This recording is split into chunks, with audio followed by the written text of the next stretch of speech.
the ground, in the water, and high above. The hunt for Parker continues. All 3 dogs combined yesterday did about, I want to say, 16 kilometers worth of searching. We'll hear from a homeowner whose camera caught a glimpse of the missing boy.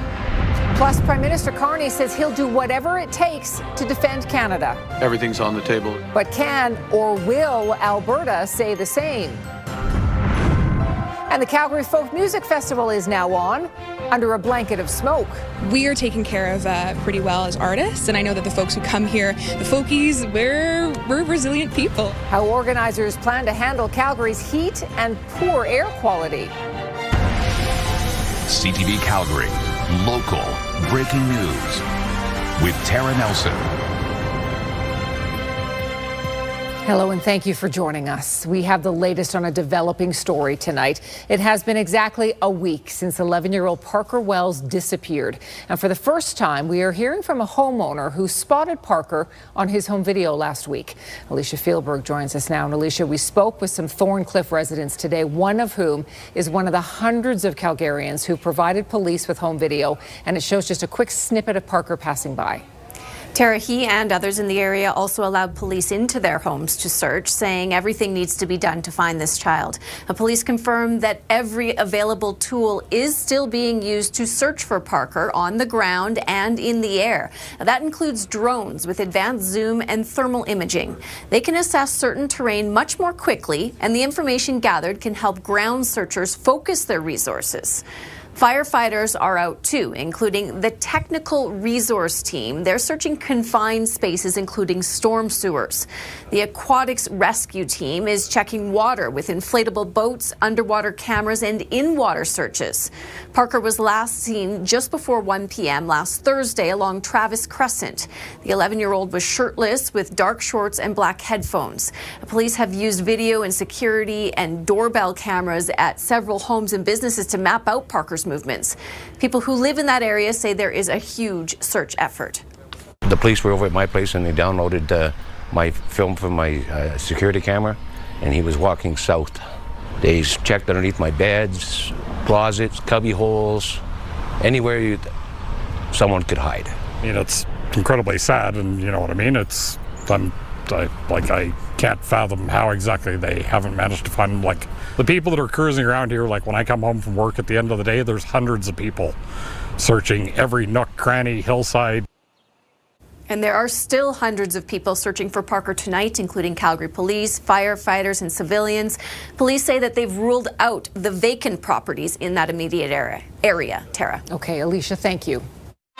You're watching CTV News Calgary. Well, it is hot and smoky outside tonight. Let's bring Danielle in now. We're currently under an air quality warning. Even here in the studio, we can smell the smoke. Yeah, it's been coming in through the vents, absolutely. So even staying indoors, you still notice it because it is so thick right now in Calgary. Calgary and just to the west and off to the southwest is among the worst air quality in the entire province. We're at a 9 in Calgary, and when you look at the index here, the air quality health index, that's certainly at the high risk level. This is very poor air quality, so whether you have underlying health conditions or not, it is not recommended to be outdoors at all in this. What's happening is we have the winds pushing in from the west and the southwest, and that's driving in smoke from the fires in BC and down in Washington state. When we get smoke that's this thick, it takes a bit of time for it to work its way out, even with winds out of the right direction. So we do have the warning in place. Calgary up to Olds, down to Nanton, over to Lethbridge, and then Pincher Creek. Basically, the further west you are, and especially southwest, that's where we're going to continue to see poor air quality. So it will be poor even through tonight and tomorrow morning in the city. We also have the heat warning in place as well. It's 24 degrees. Look at that live shot. Ugh. It's yucky out there right now. All right, so we're looking at staying at that high level of the air quality health index right and through tomorrow morning, and then it will start to work its way down to moderate by later in the day tomorrow with a high of 32. Well, 40 to 50,000 people attend the Calgary Folk Music Festival every year, and organizers try to keep music fans at Princes Island Park safe from the elements. This year, heat and rain and smoke are prompting organizers to get creative. Moses Woldu is at Princes Island Park tonight with more on how the organizers are rolling out some new measures to help festival goers. Moses. Well, Tara, they are providing cooling stations here as well as air quality monitoring devices, all in the name of safety for those attending tonight and those who plan on attending for the 4-day weekend festivities. And it's all in the name of a slogan they have here. Bring your sunscreen, bring your water, and bring your mask. Oh, it's funny how when I ask the world to stop, it hungry ranges. Local musician Kate Stevens is making her 6th appearance at the Calgary Folk Music Festival, and the vocalist is preparing to give the crowd a show no matter what. We are taken care of pretty well as artists, and I know that the folks who come here, the folkies, we're resilient people. Performing in all sorts of conditions, from rain, extreme heat, and even some smoke, taking all precautions. I'm wearing a mask outside. I have a nebulizer as well that I'll be sure that I'm going to be puffing on. So it's just cool saline that keeps me hydrated and keeps my vocal folds hydrated. We can just swap it out. These festival goers are also prepared for anything that comes their way. I get here at 8:30 in the morning. I got my book, I got my chair, we've got the tarps, we know who's coming later to relieve. Weather has always been a constant issue for outdoor music festivals. Cooling stations will provide some relief from the heat expected this weekend. But wildfire smoke is becoming a new challenge to navigate. Wildfire smoke has become increasingly prevalent, particularly over the past 10 years. To tackle the problem, the festival has teamed up with the Alberta Capital Airshed, a not-for-profit that helps monitor air quality for municipalities and now music festivals. They've come up with a guideline and quick tips for outdoor festivals across Western Canada. We're starting to hear from a lot of people that it's a very helpful start. We're actually hoping to build it too with some sort of great best practices as we go forward. With the help of the Calgary Region Airshed Zone, or CRAZ, festival organizers will use devices called Purple Air Monitors, placed on tents at various locations. And through a website, organizers and the public can see minute-by-minute results. We want to make sure that the air quality is safe enough for not only the performers, not only the staff, but also the attendees. For Stevens, it gives her peace of mind, knowing all she has to do is rock the house. This is my Coachella, this is my Super Bowl, this is what I look forward to every single year. So smoke, rain, heat, mosquitoes, we're here no matter what. Moses Woldu, CTV News, Calgary. And you can also view the real-time data from the air quality monitors by visiting purpleair.com and then just navigate the map menu. RCMP are investigating a fatal crash south of Calgary yesterday. Mounties say a sedan collided with an SUV near Okotoks around 4 p.m. One of the passengers in the SUV died on the way to hospital. The lone person in the car and 2 others in the SUV were also rushed to hospital. Police diverted Highway 2 North while they investigated. CPKC police have now charged a person after a freight train derailed in Calgary last week. It comes after Calgary Transit personnel saw someone on the train just before 13 rail cars ran off the tracks. The charges include mischief and endangering life. The suspect has not been named. After a morning of meetings with Canada's premiers, the Prime Minister says everything is on the table when it comes to U.S. trade negotiations. The leaders all spoke of cooperation ahead of a new round of heavy American tariffs.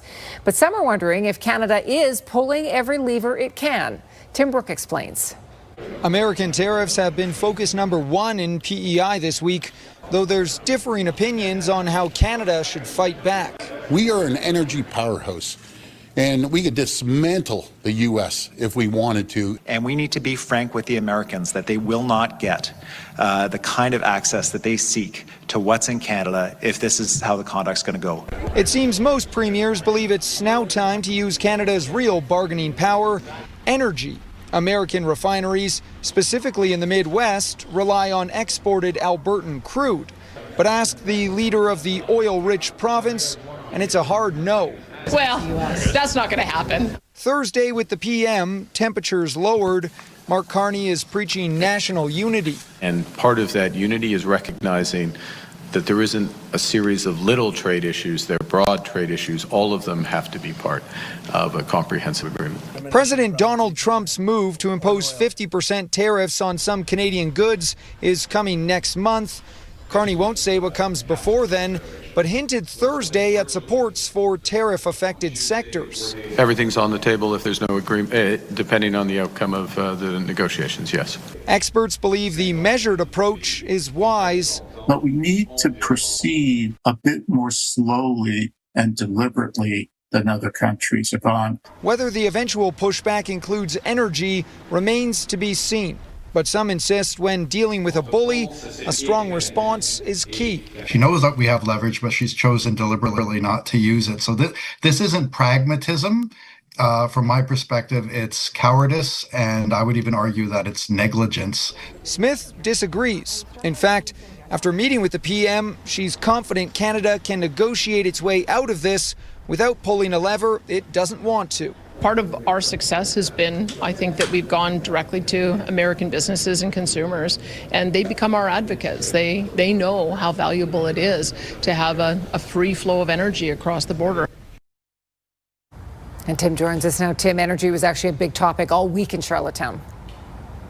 Well, yes, today specifically, Tara, Mark Carney chatted a lot about expanding our energy sector here in Canada, really just strengthening our domestic economy as a whole, so we're not so reliant on the United States and on the whims of that administration. Now, exactly how to expand that energy sector really remains a point of contention, depending on who in that room you ask. Of course, a lot of premiers think differently of it. Worth noting tonight, new data released just today from Angus Reid shows the aftermath of that battle to get a pipeline built from Alberta to the West Coast. Tara, we can tell you Alberta Premier Danielle Smith saw her polling numbers tick up after all the advocacy work she did, and BC Premier David Eby saw his numbers go down after trying to fight back against that pipeline. Okay, Tim Brooke reporting. Tim, thank you. Crews spent the day repairing a water main break on McLeod Trail. The problem is in the southbound lanes between Anderson Road and 109th Avenue. It appears to be near an ongoing construction site. The break happened just after midnight, causing some water pooling. Crews are now working to fix it, but there is no estimate on just how long that might take. Construction on the Bearspaw feeder main replacement project remains on time. About 2 kilometers of the new steel pipe has been installed in just a month, with crews continuing their work along 34th Ave Northwest in Bowness. Work has been taking place a few blocks at a time to minimize the impact to residents. And once new sections are installed, the roads are repaired and reopened. As for the old pipe, the city says it's heard about half a dozen wire snaps in the existing feeder main since the spring, and it maintains it could still fail at any time. As we saw on December 30th, the existing feeder main is terminally ill and it can fail without warning. So while we are listening to the pipe, we're watching it. We all have to be ready that until this new pipe is completed and in service in December, that existing pipe can fail at any time. Once the rest of the new steel pipe is installed, they will still need to reconnect it to the existing system, disinfect the pipe, and fill it with water before they can bring it into service. Water restrictions are expected again. That'll happen in mid-October. They will last about 4 weeks. Indigenous education training has been dropped for Alberta lawyers. We'll hear from lawyers next and a First Nations advocate on that change and its possible impact. And fire in Boston Bar continues to burn so hot, it's creating its own weather. A requirement for Alberta lawyers to complete Indigenous education training is being dropped under a new provincial law. That change is sparking debate within the legal community, with some arguing the training is essential to reconciliation efforts. Others say it goes beyond the role of professional regulators. Mark Villani has more. Nicole Johnston spent more than a decade advocating for her family through the justice system following the 2014 killing of her nephew, Colton Crowshoe. She says that experience showed her why lawyers need a deeper understanding of First Nations history, rights, and calls to action.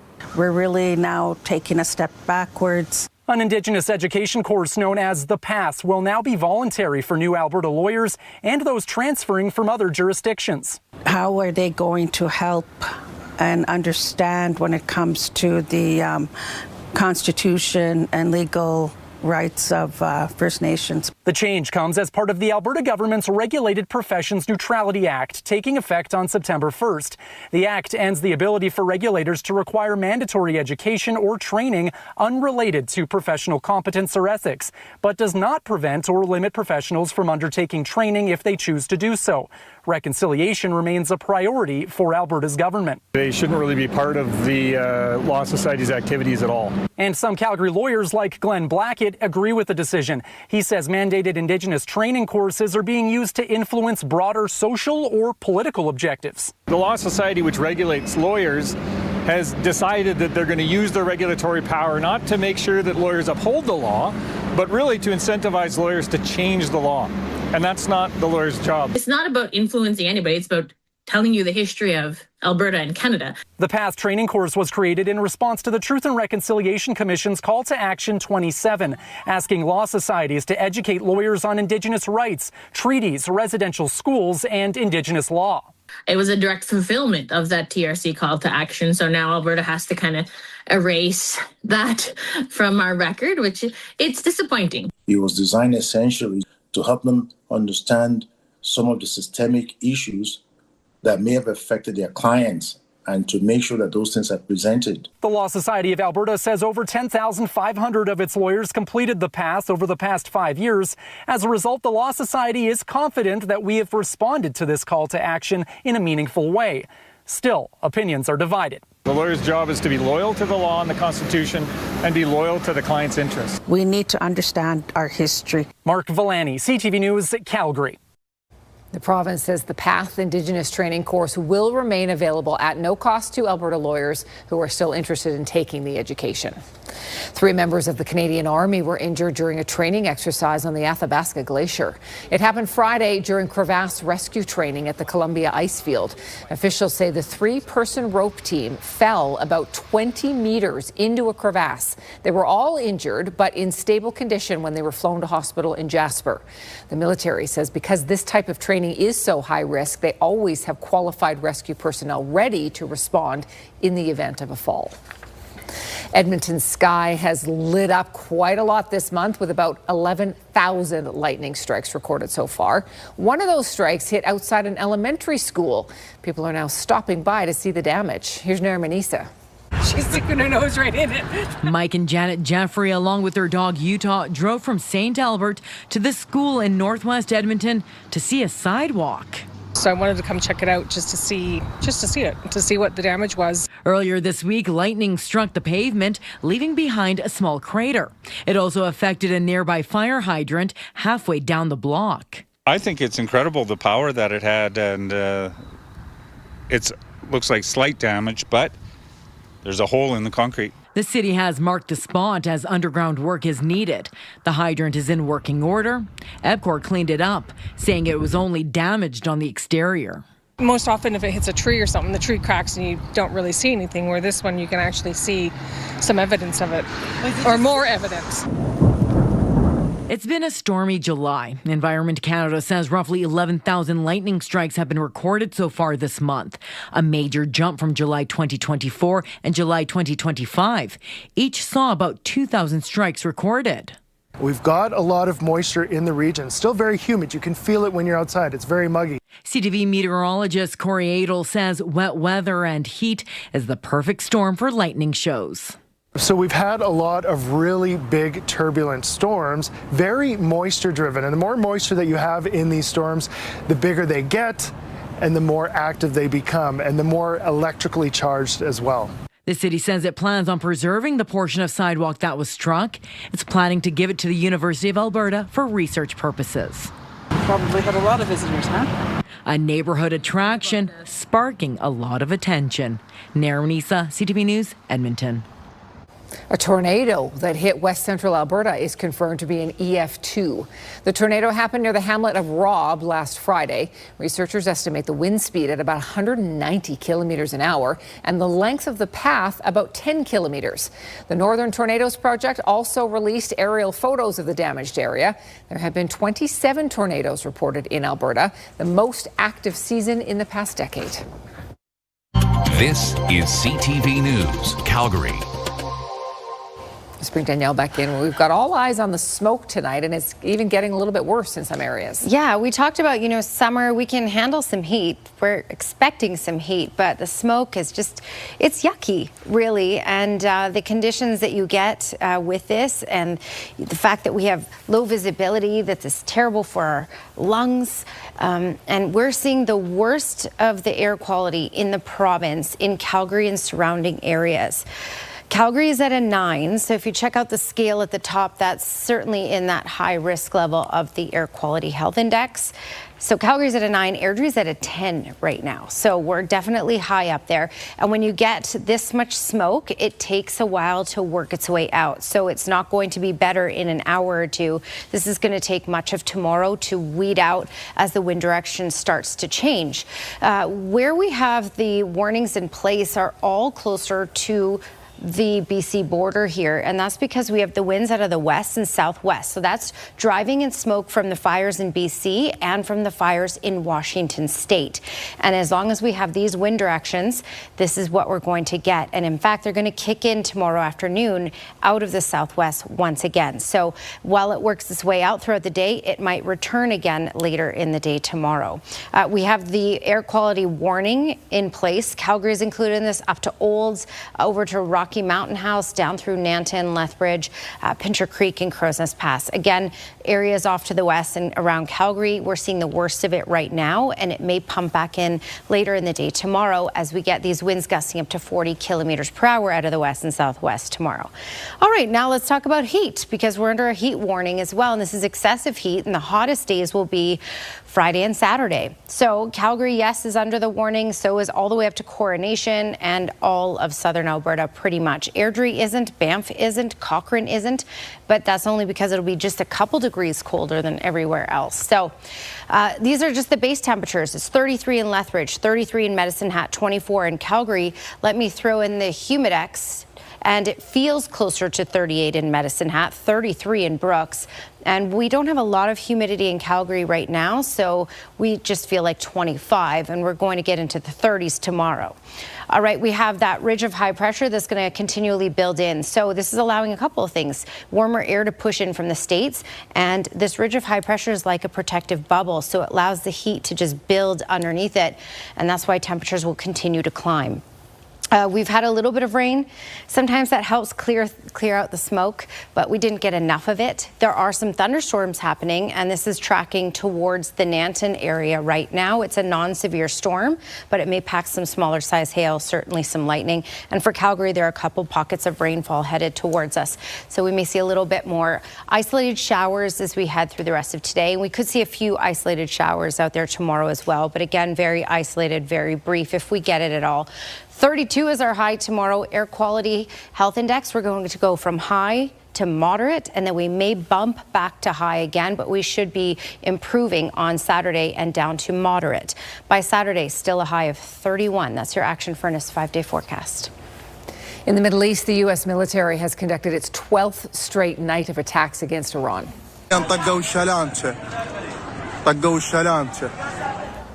Donald Trump vowed yesterday to destroy an Iranian bridge or power plant every time Tehran shoots at a ship in the Strait of Hormuz. Today, the U.S. president said he is seriously considering restarting major combat operations in Iran, and that could include larger strikes. Trump believes Iran hasn't received enough pain yet, but he hasn't made a final decision. Iran said today it attacked U.S. military sites in Jordan and in Kuwait. Elsewhere, a satellite image from NASA appears to show a ship on fire. Yemen's Iran-backed Houthis say they struck 2 Saudi oil tankers in the Red Sea today. It was the rebels' first reported attack on a ship since announcing a blockade of Saudi-linked vessels earlier this week. Trump is now threatening major military punishment if the strikes continue. He says the Houthis are a proxy of Iran, which will also be held responsible. Meanwhile, today, the White House was asked why the U.S. is making a civilian nuclear deal with Saudi Arabia. This agreement in particular, as it's been discussed thus far, does give priority access for American companies in the Saudi nuclear energy program, which will ultimately benefit American industry workers and supply chains. So the deal that has been discussed thus far and will continue to be discussed absolutely puts America first. The U.S. insists the deal is conditional on Riyadh joining the Abraham Accords to normalize relations with Israel. The agreement was announced yesterday. It would allow the kingdom to enrich uranium and build nuclear reactors using American technology, but it would not be subject to snap UN inspections. The deal has to pass the U.S. Congress to go into force. The Saudis have long said they would not sign the Abraham Accords unless there was an agreed roadmap to Palestinian statehood. Later, the head of Trans Mountain says he is confident a new Alberta pipeline will be built. Trans Mountain Corporation will lead the project's development, what he sees about the potential of Canadian oil exports. And could GLP-1 drugs find a new use treating people with alcohol addiction? We'll tell you about a new study.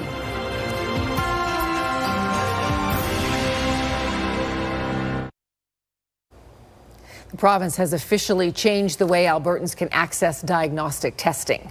Patients can now opt to pay for preventative services like private mammograms and cardiovascular tests.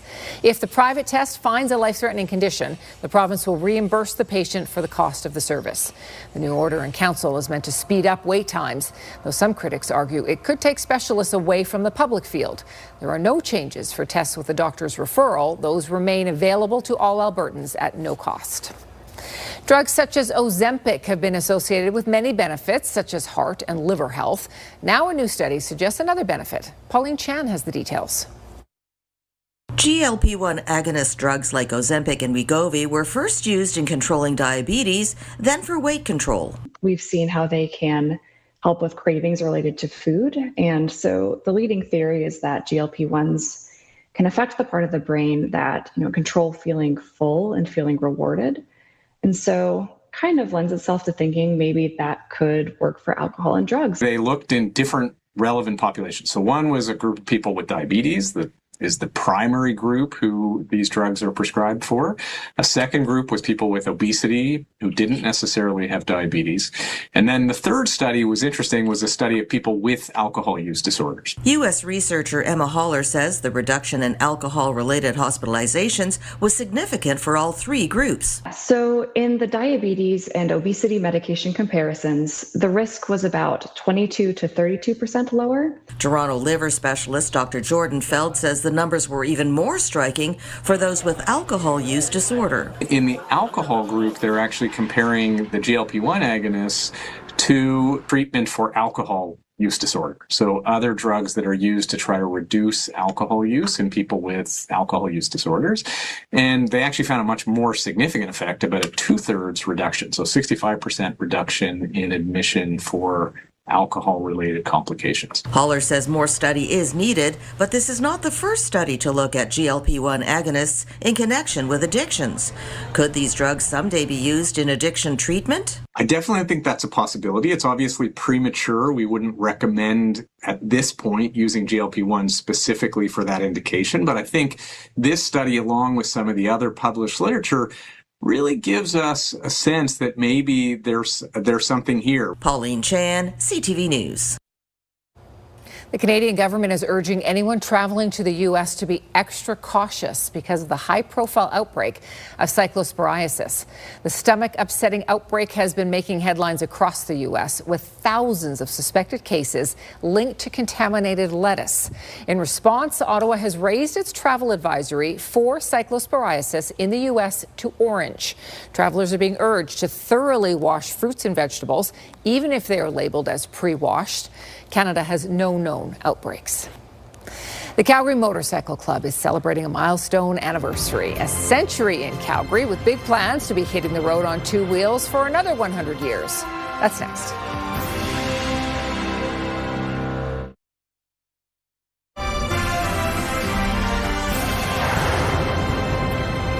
The Calgary Motorcycle Club got its start March 25th, 1926, and it has operated consecutively for 100 years in our city.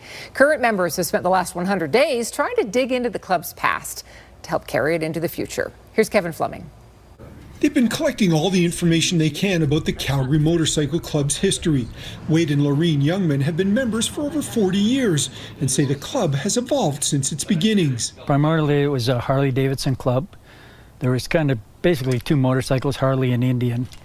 And Our club was mostly Harleys. In the 20s, people called motorcycles two-wheel devil wagons. Riders were passionate about their machines. With those bikes, they did everything. That was on the weekend, if you were going racing, if you were racing flat track, you know, maybe took the fenders off, things like that. If you did hill climbs, which we were really big into the hill climbs, same bike.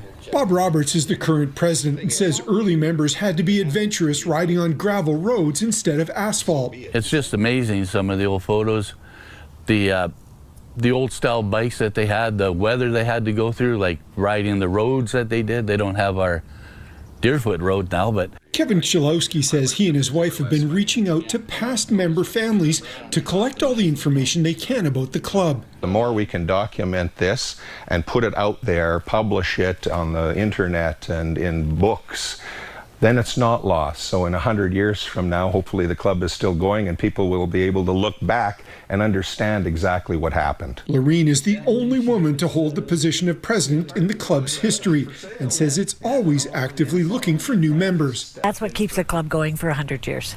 If you don't get new members, you don't keep going.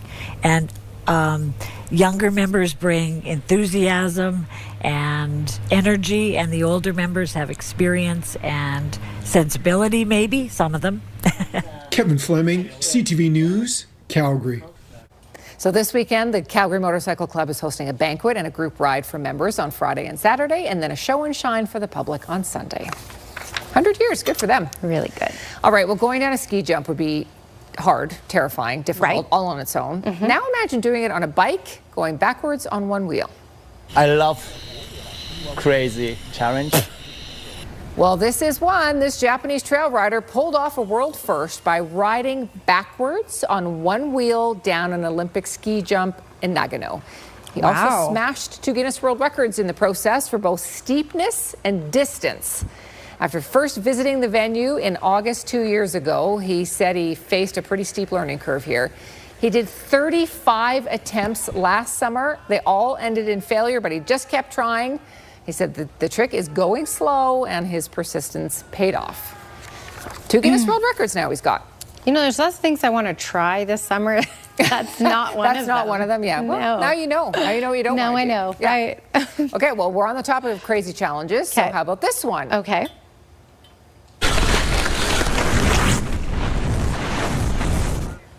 Okay, here's what you just watched. A mountain bike flying off the top of a hot air balloon. Oh, of course, right? This is Elias Schwarzler. He's from Austria. He's now become the first person to ever ride a mountain bike on a hot air balloon, because who would have thought of that?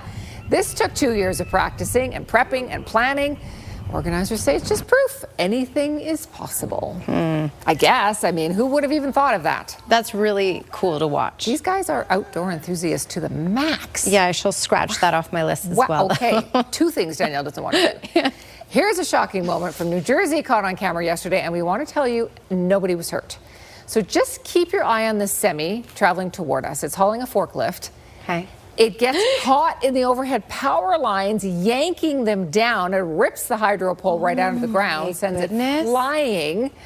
I'm sure all the other drivers were startled. Somehow, nobody was hurt and no vehicles are damaged. Wow, that's impressive. Wow. No one was electrocuted. Yeah. Nobody damaged, nobody hurt. Good news. Thank goodness. Yep. There's your good news. There's your trending good news today. The price of oil is up again today. It comes as the Middle East conflict escalates. We'll have the fallout in our business report.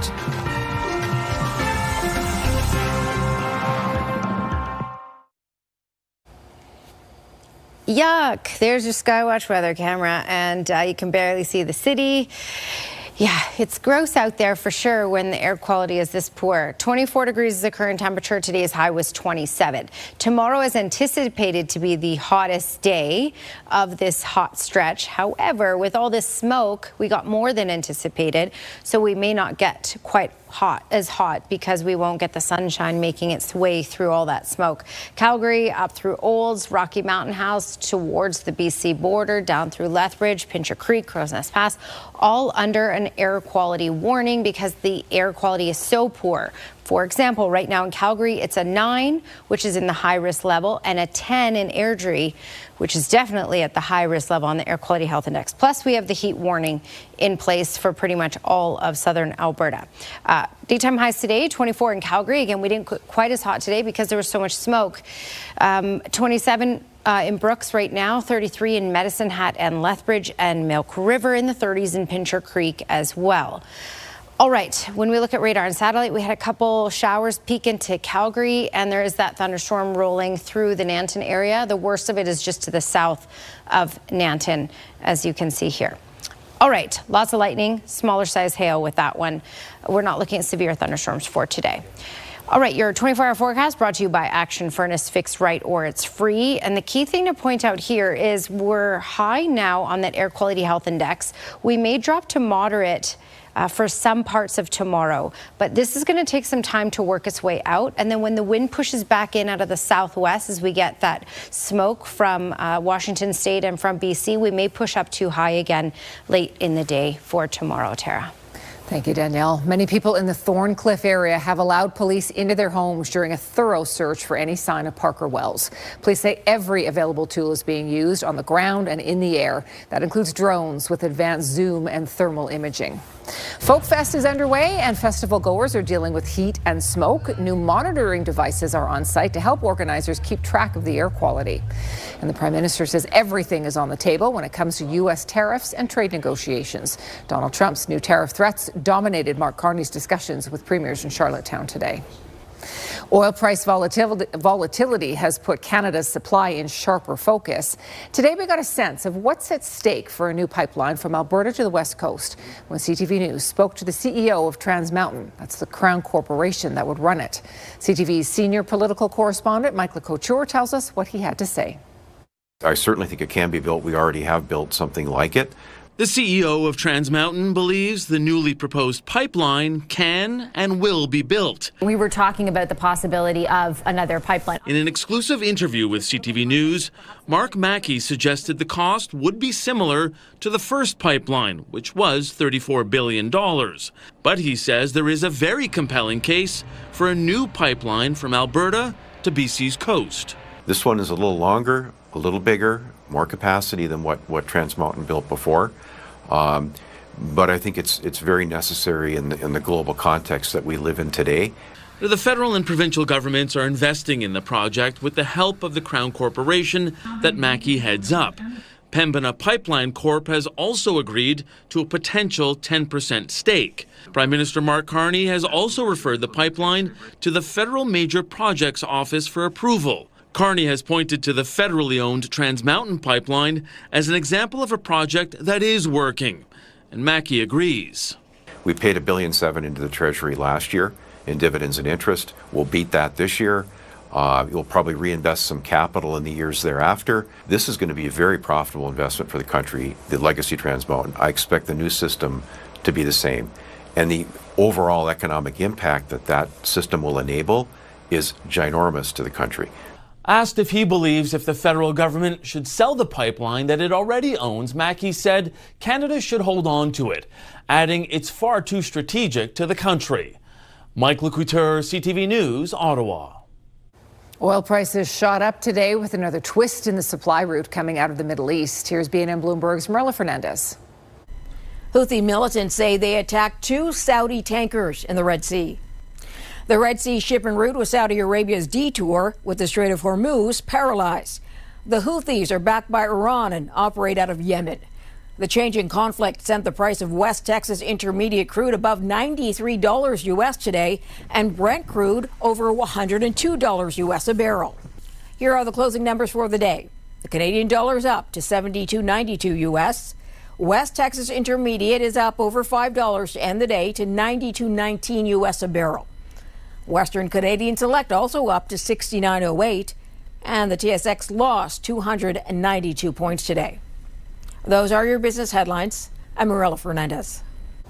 In British Columbia, wildfires burning near Boston Bar continue to burn out of control, and with such intensity, they're actually creating their own weather. A shift in the wind has cleared out much of the smoke that reduced visibility in the area in recent days, but fire crews say that actually makes their job harder. The fire now has more oxygen and is burning more intensely. In the last 48 hours, the Anderson Creek fire has grown considerably and now covers more than 57 square kilometers. The complex of blazes now burning with so much heat and intensity, producing its own weather, generating pyrocumulus clouds that create high winds and even have the potential to spawn lightning. It is important to be able to cool down on really hot days. A quick dip in the big fridge would do it. Oh, it is chilly. With temperatures in Japan surging past 40 degrees Celsius, a local company has created a human-sized fridge to help beat the heat. These cooling stations are designed for people primarily who work outside, like construction workers or event staff. This is part of Japan's ongoing effort to reduce heat stroke deaths. The World Cup may be over, but a world record is now on the line. We'll check in on a very long match in Edmonton.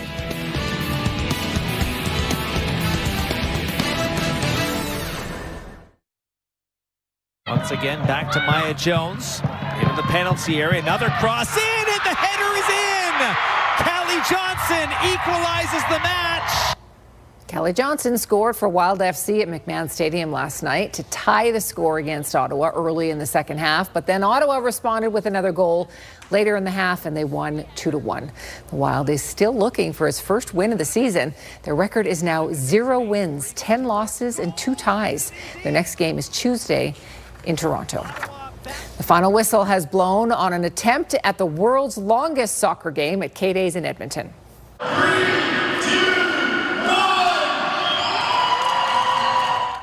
1. It was also a fundraiser for Alberta Dreams. It helps fulfill dreams for kids with severe illnesses. Organizers say the record to beat was 60 hours. This indoor game went for 72. We're still waiting to find out just how much money was raised for Alberta Dreams. And the Kansas City Chiefs have plans for a new stadium, and it may look a little familiar. The Chiefs posted these images of the proposed NFL stadium on X, and looks kind of similar to our Saddle Dome. The team says every detail of our new stadium honors our past as we innovate for our future. The 70,000-seat stadium has a translucent roof shaped in what Calgarians might see as a saddle. In response, the Scotiabank Saddle Dome posted, "Imitation is the sincerest form of flattery." The new stadium is scheduled to open in 2031. That's pretty cool. It was a good We'll have to check it out. Yeah. All right, well, a hot and smoky night ahead. Yeah, and again, this smoke is going to take a bit to work its way out as the wind direction starts to change tonight, but then it may work its way back in as the wind direction returns to this southwest flow later tomorrow. So you can expect smoky conditions basically between moderate and high over these next 24 hours. Yes, our high could be 32 degrees. That was the expected high, but given all the smoke, if we are as smoky as we were today, we won't get that high. But Saturday should be sunny, down to moderate on an air quality health index, and a high of 31. Weather window brought to you by Lux Windows and Doors, crafting quality windows and doors for your style, budget, and Alberta's climate. And Matt Melnick sent this one in. How cool is this picture? It doesn't even look real. He took this in the northwest end of Calgary. It's a smoky sunset. That pretty much summed up the day today, that's for sure. Well, thank you for your company tonight. For breaking news anytime, go to our website, ctvnewscalgary.ca. We'll see you tomorrow.